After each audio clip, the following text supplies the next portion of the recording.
Hey guys, thank you banget buat yang masih setia dengerin podcast Online Seller Daily Life.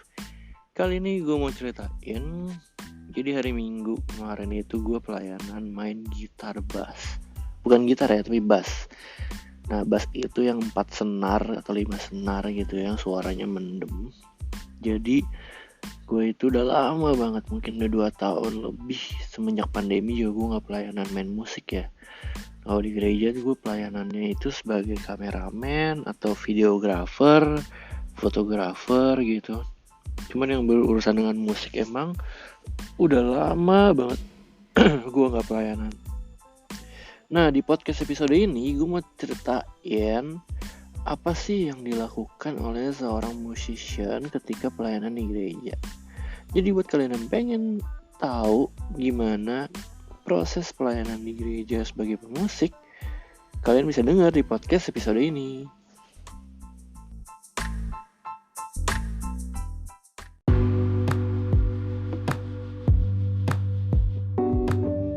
Oke, sebenarnya udah lama dari kecil, mungkin dari gue kelas 5 SD itu gue udah pelayanan main musik di gereja, jadi main gitar. Jadi habis itu SMP gue juga pelayanan di komisi remaja, di sekolah, kebaktian sekolah, terus juga SMA, pas kuliah ada persekutuan pemuda, gue rajin banget tuh main musik. Nah, acara-acara gede Natal, Paskah di gereja umum juga gue pelayanan. Sampai gue ikut di beberapa acara kebaktian gabungan, juga pelayanan main musik. Tapi entah kenapa gue tuh udah jenuh banget main musik. Jadi gue memutuskan untuk off dulu lah sebagai musician kira-kira beberapa tahun belakangan. Gue kayaknya capek banget untuk latihan sampai 3 kali misalnya atau 4 kali.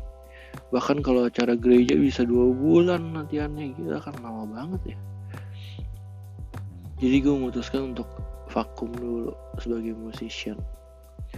Terus, nah kemarin itu, jadi emang gereja gue pemusiknya ada beberapa orang yang pindah ke gereja baru.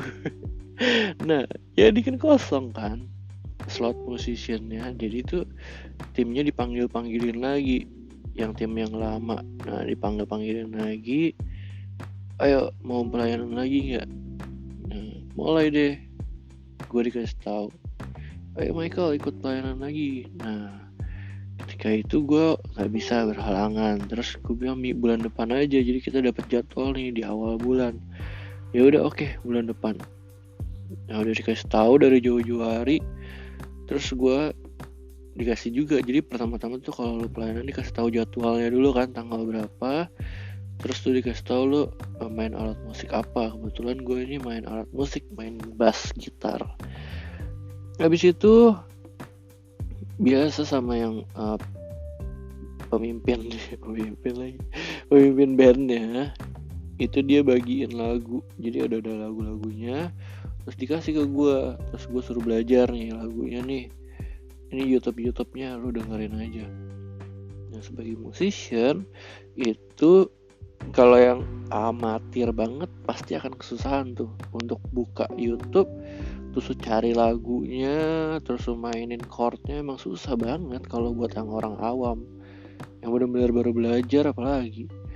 Makanya gue emang udah dari dulu sih belajarnya, jadi kita cukup lumayan lah. Gue cari istilahnya kulik lagu gitu, cari chordnya, maininnya kayak gimana. Terus gue print lagunya, gue catat chordnya di atas liriknya. Oke, habis itu dikasih tahu nih jadwal latihan. Nah, jadwal latihannya kemarin itu hari Sabtu siang. Ya udah, sebelumnya tuh gue udah latihan dulu, gue udah tulisin chordnya, karena gue udah lama banget nge-main musik kan. Dan juga kemarin itu biasanya gue main musik tuh main gitar, tapi ini gue disuruh main bass.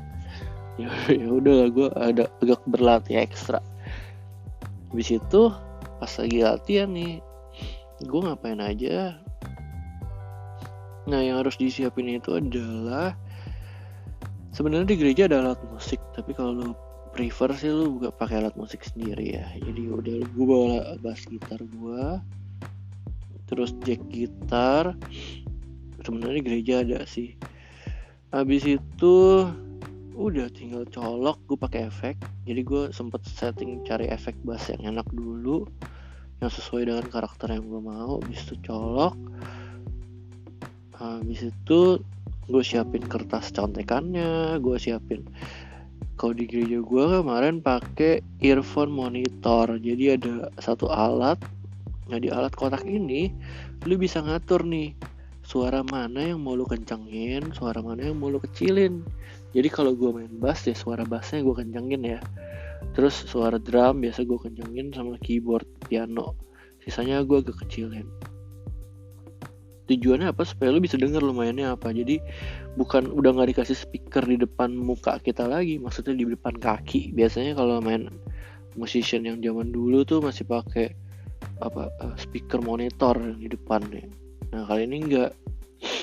Kali ini pakai headphone monitor, jadi udah lebih enak suaranya, lebih personal lah. Habis itu udah latihan nih, kita mulai latihan. MC-nya datang, jadi gue udah datang duluan, gue colok-colok, gue mainin dulu. Habis itu MC-nya datang, musician yang lain semua datang, singernya datang, udah boleh kita mulai latihan. Kita latihan masuknya, intronya, lagunya. Terus di tengah-tengah misalnya ada mau overtone naik, atau ada bridgingnya ke lagu lain, ada ending, nah itu semua kita latihan. Ada syncopation, break, itu benar-benar harus dilatih. Kalau ada chord yang beda juga, kan gue misalnya nonton YouTube-nya si A, tapi teman gue yang lain nontonnya YouTube-nya B, jadi chordnya beda nih. Ya udah kita samain chordnya. Kalau udah nada dasarnya yang beda, contohnya nih gue nonton YouTube A, tapi dia penyanyinya bisa mainnya agak tinggi. Ternyata singer dan musisi MC-nya gereja tuh nadanya agak rendah. Jadi ya kita turunin, bisa. Nah kayak gitu tuh adjustment gitu perlu dilakukan ketika latihan. Nah seneng banget gue kemarin ini latihan cuma sekali, hari Sabtu siang. Karena biasanya dulu ya kita latihan bisa sampai 3 kali. Kan rempong ya. Kalau orang yang kosong banget jadwalnya kan bisa aja sih latihan 3 kali. Tapi untung banget kemarin latihan cuma sekali, Sabtu, habis itu pagi. Minggunya udah, jadi habis pulang latihan terus kita ngobrol-ngobrol bentar. Habis itu udah kasih tahu besok pakai baju apa, terus datang jam berapa. Ya udah besok pagi minggunya datang pagi sama colok-colok lagi semua. Kita running sekali lagunya udah beres. Udah deh, habis itu doa. Terus kita mulai kebaktiannya. Jam 10 nih waktu itu kalau gue. Jadi mulai udah main aja. Bener-bener ikutin kayak latihan aja sih. Jadi kalau lu udah bisa latihannya dengan baik, sebenarnya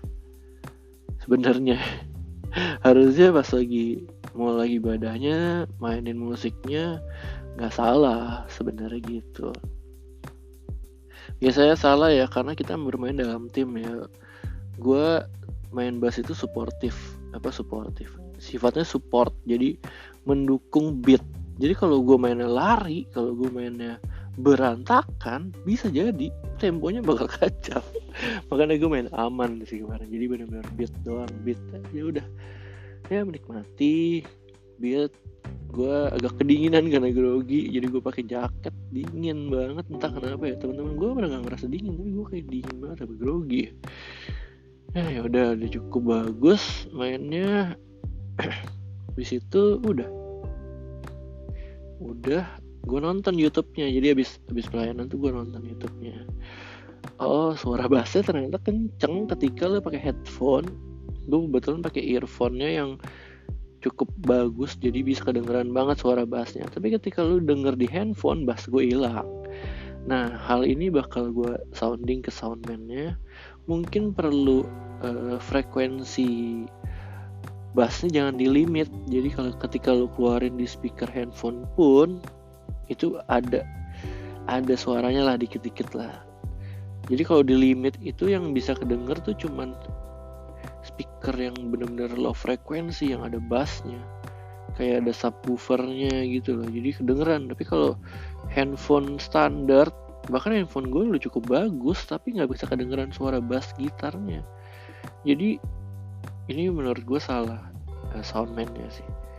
Dia terlalu ngekat frekuensi bass hanya dikeluarin di subwoofer atau di speaker low gitu.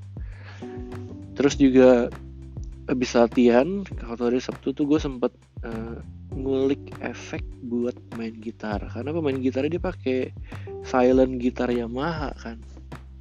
Sebenarnya itu bukan buat electric gitar perform menurut gue ya. Itu buat main genjreng-genjreng tapi kekinian lah, silent gitar.